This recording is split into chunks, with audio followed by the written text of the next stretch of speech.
ہر بندے نے wash room جانا ہے اور ہر بندہ جاتا ہے اور دن میں کئی کئی بار جاتا ہے، اور اگر پوچھ لیا جائے کہ جی استنجا کیسے کرنا ہے تو نہیں معلوم، استنجے کا طریقہ معلوم نہیں ہے۔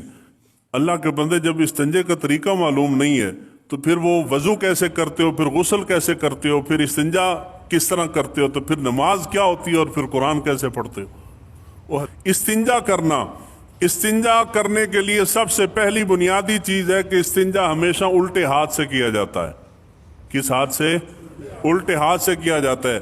میں آپ کو سکھا رہا ہوں، آپ سیکھ رہے ہیں، آپ بہت ساری چیزیں آپ پہلی بار جانیں گے، آپ جا کے عمل کریں گے تو آپ کے عمل کا مجھے ثواب ملے گا۔ آپ نے گھر جا کے کسی نہ کسی کو یہ سکھانا ہے، جب آپ کسی کو سکھائیں گے تو وہ عمل کرے گا، اس کا ثواب آپ کو ملتا رہے گا، مرنے کے بعد بھی ملتا رہے گا۔ تو یہ صدقہ جاریہ ہے۔ استنجا کس ہاتھ سے کرتے ہیں؟ الٹے ہاتھ سے کرتے ہیں، پہلی بات ہوگی۔ دوسری بات یہ ہے کہ استنجا کرتے وقت الٹے ہاتھ سے مراد پورا ہاتھ نہیں ہے، الٹے ہاتھ سے مراد الٹے ہاتھ کی صرف 3 انگلیاں ہیں۔ کتنی انگلیاں ہیں؟ 3 انگلیاں۔ 3 انگلیوں سے مراد یہ آپ انگوٹھا اور یہ شہادت کی انگلی نکال دیں، یہ جو 3 انگلیاں ہیں ان انگلیوں سے استنجا کیا جاتا ہے۔ استنجے سے مراد یہ ہے کہ ان 3 انگلیوں سے آپ چھوٹا پیشاب کر کے تو ان سے استنجا نہیں کر سکتے۔ ان 3 انگلیوں سے مراد استنجا جو آپ نے کرنا ہے، انسان جب پخانہ کر لیتا ہے تو اس کا جو استنجا ہے وہ الٹے ہاتھ کی ان 3 انگلیوں سے استنجا کیا جاتا ہے۔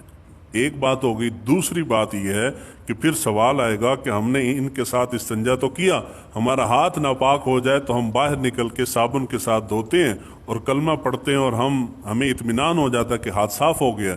تو جب ہم استنجا کر رہے ہیں تو اس کے اندر پیمانہ کیا ہے کہ ہمیں کیا معلوم کہ جسم اب جلد ہماری پاک ہو گئی ہے یا پاک نہیں ہوئی۔ یعنی استنجا کرتے وقت تو صابن کا استعمال نہیں ہوتا، تو ہم کیسے جانے کہ ہماری جلد پاک ہو گئی ہے یا پاک نہیں ہوئی؟ اس کا کوئی پیمانہ؟ تو شریعت نے پیمانہ یہ رکھا ہے کہ جب آپ استنجا کرتے ہیں اپنی ان انگلیوں کے ساتھ تو تب تک آپ نے استنجا کرنا ہے، یعنی اپنے جلد کو دھونا ہے جب تک کہ جلد کے اوپر سے چکنائی ختم نہ ہو جائے، جب تک چکنائی ختم نہ ہو جائے۔ جب چکنائی ختم ہوتی ہے تو اس کی ایک میں مثال دیتا ہوں۔ یہ ٹیبل ہے، یہ آپ کو محسوس ہو رہا ہے نا جی، یعنی ہاتھ پھسل نہیں رہا، رک رک کے چل رہا ہے۔ اس کا مطلب یہ ہے کہ ہاتھ کے اوپر اور ٹیبل کے اوپر چکنائی نہیں ہے، اور اگر اس کے اوپر چکنائی ہو تو پھر ہاتھ آرام سے ایسے پھسلے گا۔ اس کا مطلب یہ ہے کہ چکنائی موجود ہے۔ استنجے کا کامل طریقہ یہ ہے کہ تب تک استنجا کیا جائے جب تک کہ جسم کے اوپر سے چکنائی ختم نہ ہو جائے۔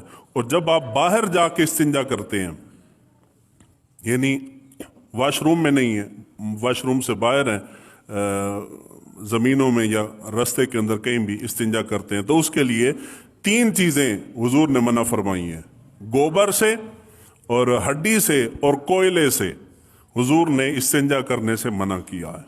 آپ کہتے ہیں نا کہ جی فلاں جگہ پہ پیشاب کیا تھا تو کوئی چیز ساتھ چمڑ گئی ہے، یہ چیزیں جو ہیں یہ جنات کی خوراک ہے، اس لیے حضور نے ان کے ساتھ استنجا کرنے سے منع کیا ہے۔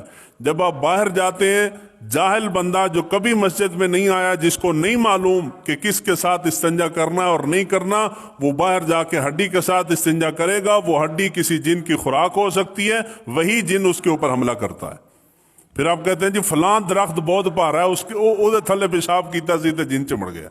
وہ درخت بھارا نہیں ہوتا، آپ ان کو چھیڑ کے آتے ہیں۔ ہڈی کے ساتھ استنجا کریں گے یا گوبر کے ساتھ استنجا کریں گے تو وہ جنات کی خوراک ہے۔ آپ کے کھانے کے اندر کوئی ناپاک چیز ڈال جائے تو آپ کو غصہ آتا ہے نا جی، اسی طرح جنات کو بھی غصہ آتا ہے، تو ان چیزوں کے ساتھ استنجا نہیں کرنا۔ دوسرے نمبر پہ حضور صلی اللہ علیہ وآلہ وسلم نے منع کیا ہے سوراخ کے اندر، کسی بھی چیز کا سوراخ ہے اس کے اندر پیشاب نہ کرو۔ گھاٹ کے اوپر پانی کا تالاب کھڑا ہوا ہے وہاں پیشاب نہ کرو، رستے کے درمیان پیشاب نہ کرو، اور درخت کے سائے میں پیشاب نہ کرو، سر عام بیٹھ کے پیشاب نہ کرو، چھپ کے پردے کی اوٹ میں کہیں سائیڈ پہ ہٹ کے پیشاب کرو۔ سبزہ اگر کہیں موجود ہے اس سبزے کے اوپر بیٹھ کے پیشاب نہ کرو، کیونکہ وہاں کوئی بھی آ کے بیٹھ سکتا ہے، جانور چرنے کے لیے آ سکتے ہیں، ان کے اوپر پیشاب نہ کرو۔ اور اس کے اوپر یہ رستے میں پیشاب کرنے کی بڑا سخت حکم ہے۔ اور پاکستانیوں کی عادت ہے، سفر پہ جا رہے ہیں، جہاں پیشاب آیا گاڑی روکی ہے وہیں سڑک پہ بیٹھ گئے ادھر، یعنی اتنا تکلف کرتے ہیں کہ منہ دوسری طرف کر لیتے ہیں۔ آپ اڈوں پہ جائیں، اڈے سے بڑھ کے تو رستہ کوئی نہیں ہے نا، سارے مسافر وہیں ہوتے ہیں۔ اور پاکستان کے جس بھی شہر کے چلے جائیں، پورے پاکستانی قوم کی عادت ہے، جس اڈے پہ چلے جائیں پیشاب کے تعفن سے پورا اڈا مہک رہا ہے۔ مسافر کو آیا، ڈرائیور کو آیا، کنڈکٹر کو آیا، کسی کو پیشاب آیا تو وہیں اڈے کے اوپر بیٹھ کے پیشاب کر رہے ہیں، اور اڈا ہر جگہ پہ پیشاب کے نشانات ہیں، اور برا حال ہے ان کا اڈوں کا۔ حالانکہ حضور صلی اللہ علیہ وآلہ وسلم نے سختی کے ساتھ منع کیا ہے، گاڑی روکیں گے گاڑی کے ساتھ بیٹھ کے پیشاب کر لیں گے۔ تو اللہ کے بندے کہیں سائڈ پہ جا، چھپ کے پیشاب کر، واش روم میں چلا جا، وہاں جا کے کر۔